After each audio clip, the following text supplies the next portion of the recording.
The Meher Spiritual Center and Meher Baba's New Life.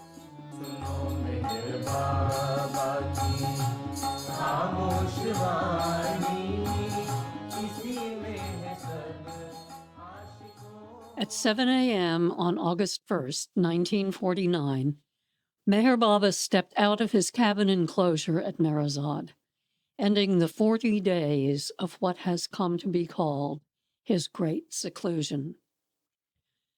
During this time, he fasted, worked with the Must Ali Shah, and even visited Pune, where he attended a cricket match. Many disciples assembled, including Elizabeth Patterson and Norina Matchabelli, for the prayers and distribution of Rava that followed Baba's completion of this special work. On the very next day, after meeting with Baba and discussing what work he wanted them to accomplish before he could visit Myrtle Beach, South Carolina, the two devotees left India and returned to America. They were returning under Baba's instructions to resume their development of the Meher Spiritual Center at Myrtle Beach for his promised and much anticipated visit there. Elizabeth and Norina had first joined Baba in India in 1936. In 1941, he sent them back to America with instructions to find suitable land for a spiritual center dedicated to his work. They were successful in this endeavor, establishing the Meher Spiritual Center in Myrtle Beach in 1944. After acquiring the land, they labored tirelessly with Darwin Shaw and others to develop the swampy, forested area into a suitable center for Meher Baba's work. In the midst of this project, in 1947, Baba called them back to India, where they spent nearly 2 more years in his company. During this second stay in India, in May of 1948, Elizabeth had to return to America for 2 months to renew her visa and see to some pending business concerns. One of these concerns involved the final transfer of the Myrtle Beach property into Meher Baba's name. This she accomplished on June 9th, 1948. In this brief film, we hope to show that Meher Baba's intense interest in establishing a center in America continued not only through the years 1941 to 1949, but also throughout the period when he was involved in the arduous activities and privations of his new life.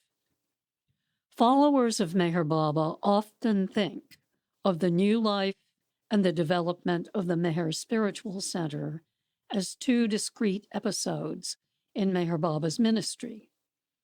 We suggest that the Meher Spiritual Center, its development, and its continued role in Meher Baba's work is intimately connected with Meher Baba's new life work and his Mananash work, as well as his complicated free life. At the New Life meetings held in Mehrabad in August 1949, Baba said, "Nothing is to remain as my property and in my name, excepting the Mehrabad Hill premises on which the tomb for my bodily remains has already been built by me. And you all should always remember that when I leave my body, it is to be buried here." Even so, in addition to the Mehrabad Hill premises, the Meher Spiritual Center also remained in Meher Baba's name throughout the New Life period. It remained in his name until his last trip to Myrtle Beach in 1958, when the property was returned to Elizabeth Patterson to be administered under her stewardship as a place of world pilgrimage. When Elizabeth and Norina first discovered the Myrtle Beach property in 1944, it was a complete wilderness of swamps, overgrowth, insects, and wild game.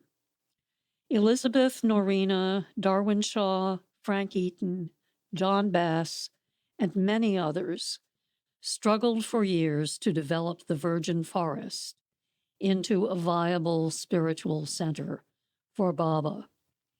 Throughout this period, Baba remained intimately involved in every aspect of the project. Elizabeth recalls, "We were constantly in communication with Baba in regard to the various projects that were going on, what we found, and so forth. And Margaret Krask has only told me the other day that Baba had her, they were going around India, had her carry plans of the center or whatever we sent in her suitcase. She had to have them right with her, with Baba during that time. So he was in very close touch in every way with it. Even after Baba recalled her to India, Elizabeth stayed in touch with Darwin Shaw and other workers about every detail of the ongoing work projects. Stacks of detailed letters and cables were exchanged regularly between Elizabeth and Darwin, who lived in Myrtle Beach and worked on the property, while Elizabeth and Norina were in India. Darwin's parents, Aaron and Helen Shaw, had moved to Myrtle Beach from their home in Schenectady, New York, to help develop the center between 1947 and 1948. Darwin and his family replaced them from 1948 to 1949. It must have been evident to Elizabeth and Norina and to all of the other disciples living and working with Meher Baba that something important was to happen in 1949. On the very first day of the year, Meher Baba issued an important circular spelling out a number of new restrictions. Throughout the year, he made cryptic remarks regarding the gravity of what would happen in the coming months, including the statement that a great personal disaster would befall him in 1949. On March 5th, 1949, Elizabeth wrote to Darwin from India that Baba had directed her and Norina to return to the US in August. Eager to get as much accomplished as possible before they had to leave, she sent detailed instructions for Darwin to prepare reports about the center property and compile inventories of all the furnishings, both on the center and at her Myrtle Beach homes. As she says in her letter to Darwin, "We must discuss with Baba and others who may be coming with him eventually what the properties are equipped with and what other things are needed. This can only be done with the facts on hand, so please work on the inventories seriously whenever you can. Make a copy to send on thin paper. Please let me know if your father had the various extra maple beds with mattresses and other effects, mostly camping, taken from the small rear room and put in the truck garage storage room." These letters and cables are filled with discussions of such details, always because of Baba's interest in every minute aspect of the project. Although not with the same frequency, Baba continued to express detailed concern about the center's development and his proposed visit there, even in the midst of the new life. He especially stayed in regular contact with Elizabeth and Norina after they left India. It's evident that they, like the other devotees, knew nothing of the details of the new life when they left India, on August 2nd, 1949. It seems their first inkling of this new phase of Meher Baba's work came in a cable from Baba on August 9th, 1949, in which he says, "Now take July as final. Stop. On my side, July is definite and must be made definite on your side. Stop. Am disposing of everything here and positively entering new life of absolute renunciation from 16th October. Stop. Will soon post you details of this new phase with instructions." On September 6th, 1949, they received a letter from Baba's secretary, Adi K. Irani, mentioning that since August 15th, there has been a series of meetings of the Mandali members at Mehrabad toward formation and decisions of a new life going to begin from October 16th. On September 8th, they received a circular from Adi with instructions to distribute it as early as possible, instructing Baba's lovers that no one should send money to Meher Baba, directly or indirectly, for any reason. In addition to the circulars, Baba sent a long letter to Elizabeth and Norina, to whom he gave the joint nickname Eleanorina. In the letter, he includes many details, affirming his intention to come to America for 1 year, provided the necessary preparations have been accomplished. As he says in the letter, "I want you both to understand very clearly that this new life of mine will be carried on till the very end. But I also want you both to be sure that my coming to America for 1 year will not come in the way of the fulfillment of the conditions and the oath regarding the new life. Therefore, take it as an absolute certainty that my decision about my coming to America for 1 year in July 1950 stands good." He lists various conditions to be met before he will be able to make the trip, including all expenses for the party's travel, food and lodging, as well as the completion of the house to be built for him on the Meher Spiritual Center property.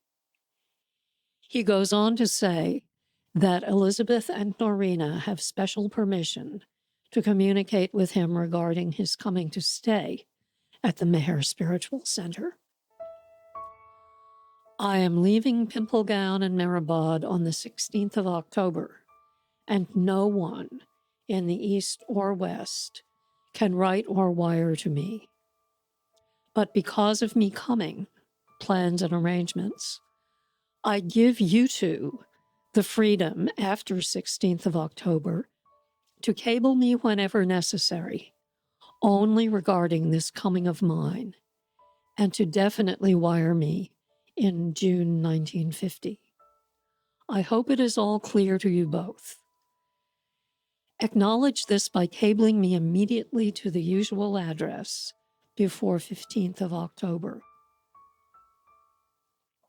He closes by referencing the Meher Spiritual Center drainage project that Darwin and Aaron Shaw had worked on over the 2 previous years, and to which Baba had devoted a great deal of attention. He says,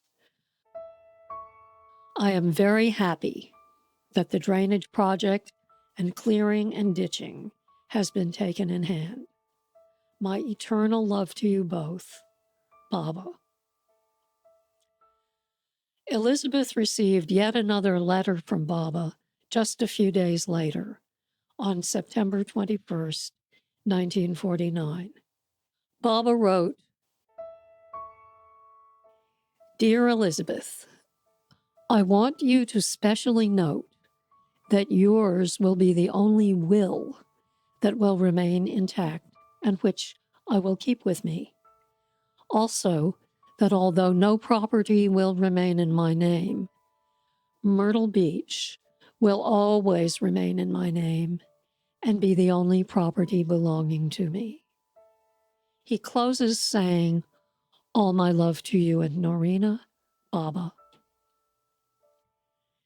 Before he left on the new life, Baba responded to questions about printing projects involving Norina, Dr. Deshmukh, Warren Healy, and various others to disseminate Baba's work and messages. As the important date of October 16th neared, more cables and messages went back and forth between India and Myrtle Beach. Along with a circular regarding the nature of Meher Baba's new life, on October 7th, Elizabeth received a cable which read as follows. Everyone in the East and West has been informed to stop all communications with me forever. Stop. Inform American group accordingly. Stop.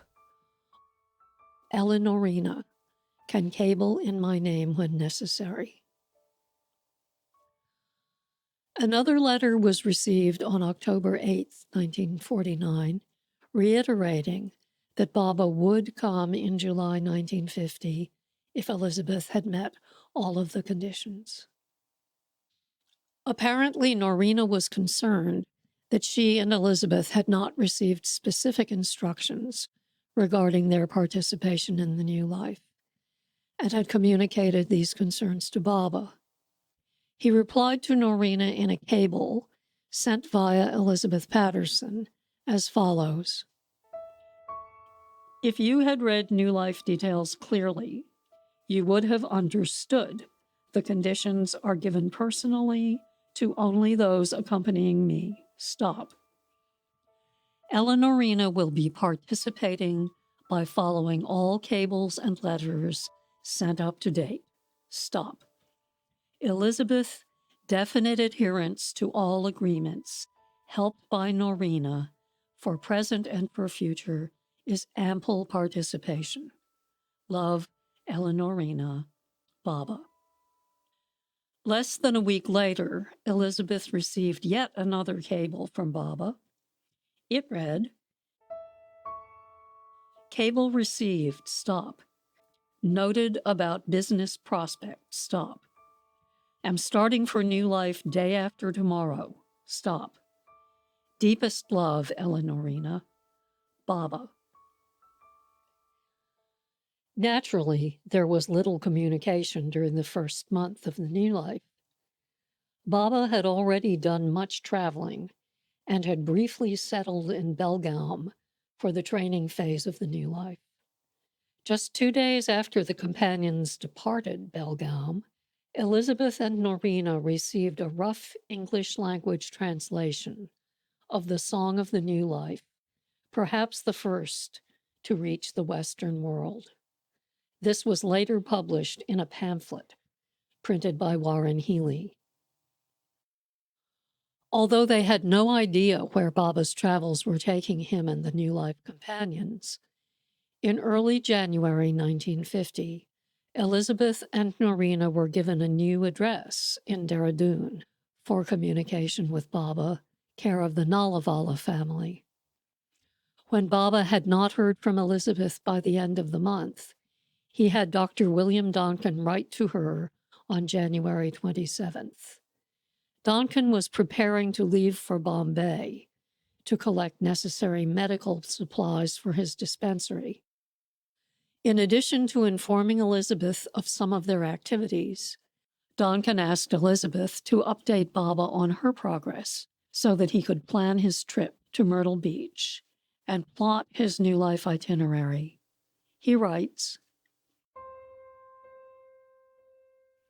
The important thing for him to know, as you will see, and to know definitely and soon, is when you will have made, completed, your arrangements for him to come to Myrtle Beach. He must know this in order, as I've said, to fix in his other plans for going to Nepal, Tibet, or the Himalayas.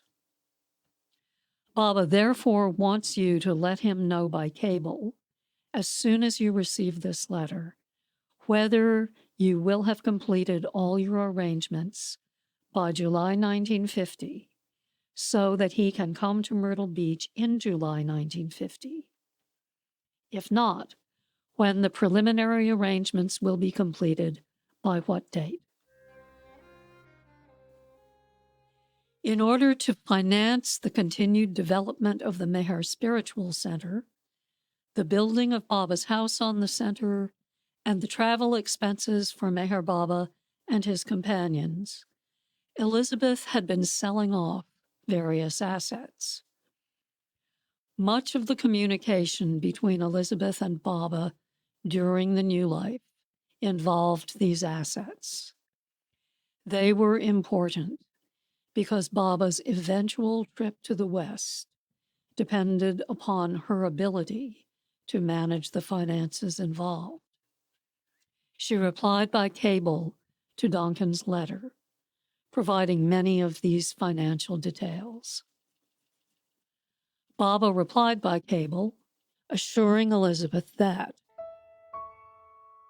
you can cable whenever necessary for work concerned, and once again providing her with his Dehradun address. In addition to these cables going back and forth regarding Elizabeth's business transactions, Baba also had all circulars and other messages sent through Elizabeth at Myrtle Beach to be forwarded to the rest of the Baba lovers in America. As there continued to be delays in obtaining necessary funding, and Baba was meanwhile mapping out his plans for the new life, he moved back the date for travel to Myrtle Beach to July 1951. Elizabeth and Norina received a cable to this effect on April 30th, 1950. In the cable, Baba says, I am now arranging the New Life program to come definitely in July 51. Stop. This program will not allow me to come earlier than July 51. Do not feel disappointed or unhappy or upset. Stop. You must have everything fixed so that I can leave in July 51. I want you to be happy. Love, Baba. Elizabeth cabled back immediately. Received cable. Profoundly grateful your encouraging words. Stop. Shall proceed with renewed enthusiasm to be ready April 1951. Unending love, Elanor. Donkin followed Baba's cable with a more detailed letter, conveying much of the same information and reiterating that it was Baba's order that they should not feel disappointed or unhappy about the delay. He also emphasized that the new building, that is Baba's house on the center, must be completed by the end of June 1951. During much of this period, Baba's main base had been Mandri Mafi in Dehradun. In early July, Baba shifted the group to Satara. On July 18, 1950, Baba declared that he must resolve what he called an old life burden of a financial nature. In order to resolve the situation, he sent Dr. Donkin to Europe and America. On July 20th, 1950, Baba wrote to Elizabeth and Norina explaining something of the plan and telling them that they should meet Donkin when he arrived in America, because I have ordered him to see you first in that country to discuss the details of his work with you. Although Baba had spent some time in Pune, By mid-September, he had returned to Satara. From there, he sent a cable to Elizabeth at her home, Yupon Dunes, in Myrtle Beach. In the cable, he gave Norina permission to speak publicly about him and reaffirmed his intention to come to Myrtle Beach in July of 1951. Baba was already making preparations for the important Mahabaleshwar meeting of October 16, 1950. 3 days after the meeting was completed, Dr. Donkin wrote a letter to Elizabeth, forwarding her the most recent circulars. He additionally made note of having received Elizabeth's money order for 234 rupees. Baba required this money because their finances were so tight and the cost of cables so high that he needed a reserve on hand in order to reply to Elizabeth's cables to him. As we know, Baba's work intensified greatly after the October 16, 1950 New Life meeting in Mahabaleshwar. He traveled extensively, passing through Pune, Bombay, Calcutta, Madras, Hyderabad, Secunderabad, and points in between. By early December, he was back in Mahabaleshwar at the Aga Khan's bungalow, known as Florence Hall. On Christmas Day, 1950, Baba was photographed enjoying a bhajan program there and walking on the veranda.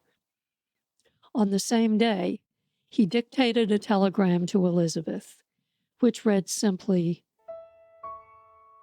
"My love to you and Norina. Stop. Convey my love to all the American lovers of Baba." On December 28, 1950, just a few days after sending this cable, Baba announced a planned 100 days of seclusion to be held in the Aga Khan bungalow compound. The seclusion was to begin on the 13th of February, 1951, continuing up until May. On May 9th, 1951, Dr. Donkin wrote to Elizabeth from the Aga Khan's bungalow in Mahabaleshwar. As was usual in these correspondences, he discussed circulars and printing issues. He also communicated details from Baba regarding Elizabeth's disposal of assets and her attempts to fulfill Baba's requirements for his coming to Myrtle Beach. Through dawn, Baba emphatically told Elizabeth not to sell or mortgage her primary Myrtle Beach home, Yupon Dunes. He said that she could sell the 300 acres of land adjacent to the waterway near the Meher Spiritual Center, or a business concern that she held an interest in, if necessary. He also emphasized that Baba must come in February and that it must be definite. He sends Baba's love and closes with a personal P.S., confiding that Baba is not at all well, and we move to Hyderabad on May 25th. In a letter to Mildred Kyle on May 31st, Donkin confides, "I really do think that Baba must come west next February or March, or not for ages and ages." By this time, Baba was already planning another meeting of old and new life companions to be held at the end of June in Hyderabad. The meeting was to consider his taking what Baba called the God-determined step. Ultimately, this step turned out to be Baba deciding to enter into what he called his Mananash phase. The intensity of the situation seemed to build as the time approached for Baba to take this step, especially when his beloved boyhood friend and faithful New Life companion, Dr. Abdul Ghani Munsif, passed away in Pune on August 20th, 1951. As Baba said, "Of the many things I have had to renounce and to suffer in this new life, the passing of Ghani is among the greatest. This sudden wrenching away of Ghani is a disaster for me, the more cruel because it came at a time when the new life's consummation is so near at hand." Meanwhile, Elizabeth was still struggling to meet Baba's conditions for his coming to Myrtle Beach. She wrote to Baba about selling another one of her properties.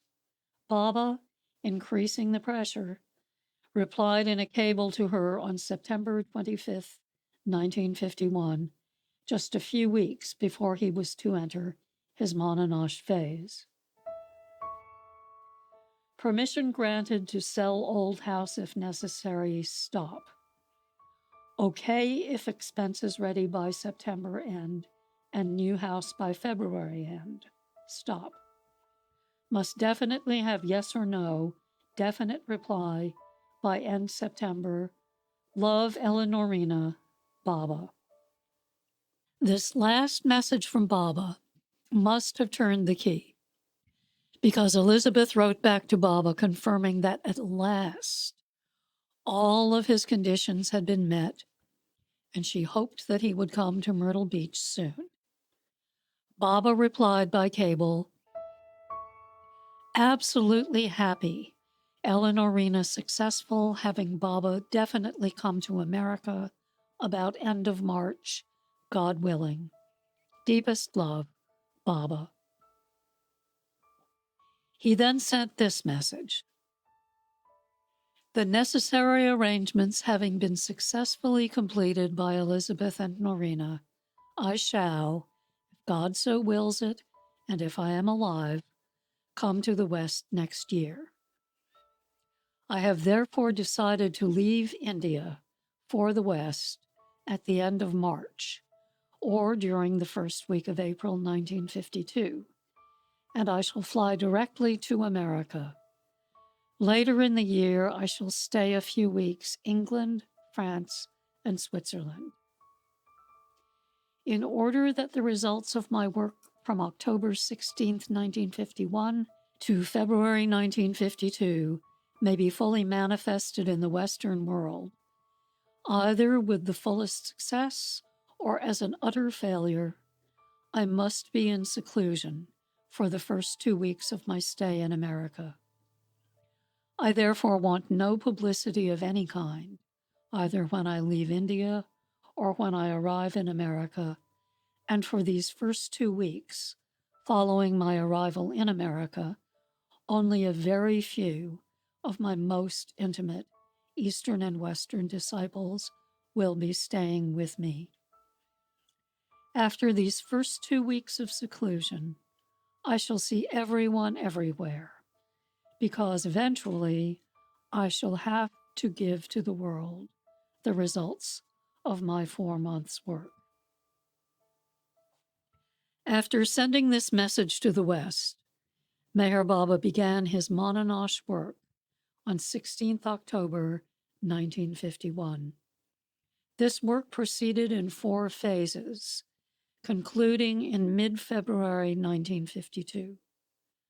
The following 2 months were filled with preparations for his upcoming trip, but this would be the only rest that Meher Baba would allow himself before traveling to Myrtle Beach to inaugurate the Meher Spiritual Center. Having completed his Mononosh work, Baba entered into what he called his life phase. Like his Mononosh work, the life phase was also divided up into separate phases. The phase beginning March 21st, 1952, and continuing until July 10th, 1952, was what Baba called his complicated free life. It was during this complicated free life phase that the personal disaster predicted by Baba in 1949 finally occurred. In 1952, in Prague, Oklahoma, Baba and his companions were badly injured in an automobile accident. Baba was treated in Prague by Dr. Ned Burleson, but he did not return to the Meher Spiritual Center to recover from his injuries. Instead, he recuperated at Elizabeth's home in Myrtle Beach, Yukon Dunes. In this film, we've attempted to show that the Meher Spiritual Center, its development, and its continued role in Meher Baba's work are intimately tied to and connected with Meher Baba's New Life work and his Monanosh work, as well as his complicated free life. Meher Baba was intensely interested in the development of a spiritual center in America for more than a decade before he finally visited the Meher Spiritual Center. Immediately following the completion of his great seclusion, he sent Elizabeth and Norina back to America to continue the development of the Meher Spiritual Center, while he began preparations to depart on the new life. His interest and his involvement in the center's progress did not much abate while he was in the new life itself. Not only did he tell Elizabeth and Norina that they were participating in the new life by following his orders and developing the Meher Spiritual Center, he kept the property in his name during the entire New Life period. Both the Mehrabad Hill premises and the Meher Spiritual Center property remained in his name throughout the period of the New Life. When it looked like the party might be coming in July 1950, Baba said that he would be fully in the New Life while staying at the Meher Spiritual Center. However, the trip was postponed twice due to the difficulties that Elizabeth encountered in meeting all of the conditions that Baba had given her. Whether by coincidence or design, Baba only entered into his Monanosh phase after all of the conditions he had given Elizabeth had been met, including the completion of what he called the new building, now known as Meher Baba's house, at the Meher Spiritual Center. Very shortly after completion of the Monanosh phase, Baba came directly to Myrtle Beach, so that, as he says in his October message, the results of my work from October 16, 1951 to February 1952, i.e. the Monanosh phase, may be fully manifested in the Western world.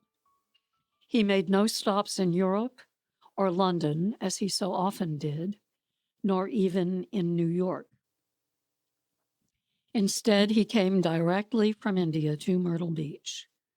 This trip to Myrtle Beach, the stay at the Meher Spiritual Center, his trip to Prague, Oklahoma, and his automobile accident there, and his subsequent recovery at Yukon Dunes, all took place during the complicated free life phase. There's much to reflect on in the details of the events that we've related here. We do not draw any conclusions, except to point out that Meher Baba's statements and actions during these periods show clearly the integral relationship between the Meher Spiritual Center and the New Life, Monanosh, and complicated free life phases of Meher Baba's work. We will only add that upon his first visit to the house that throughout the New Life he insisted must be built before he could come to the West, he said, "I never leave. Remember, I do not leave because this is my home.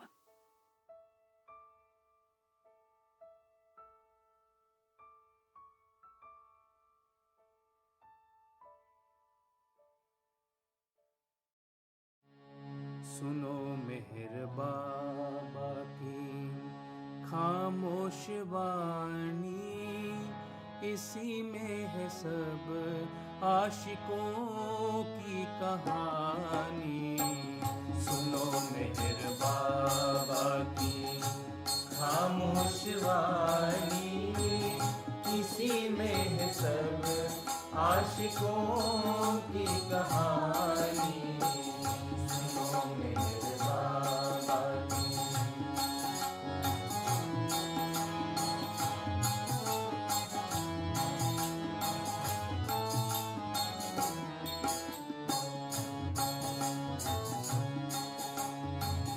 खुदा के भरोसे पे हम जा रहे हैं, कसम से इरादों को गरमा रहे हैं। गजल ना मुरादी की हम गा रहे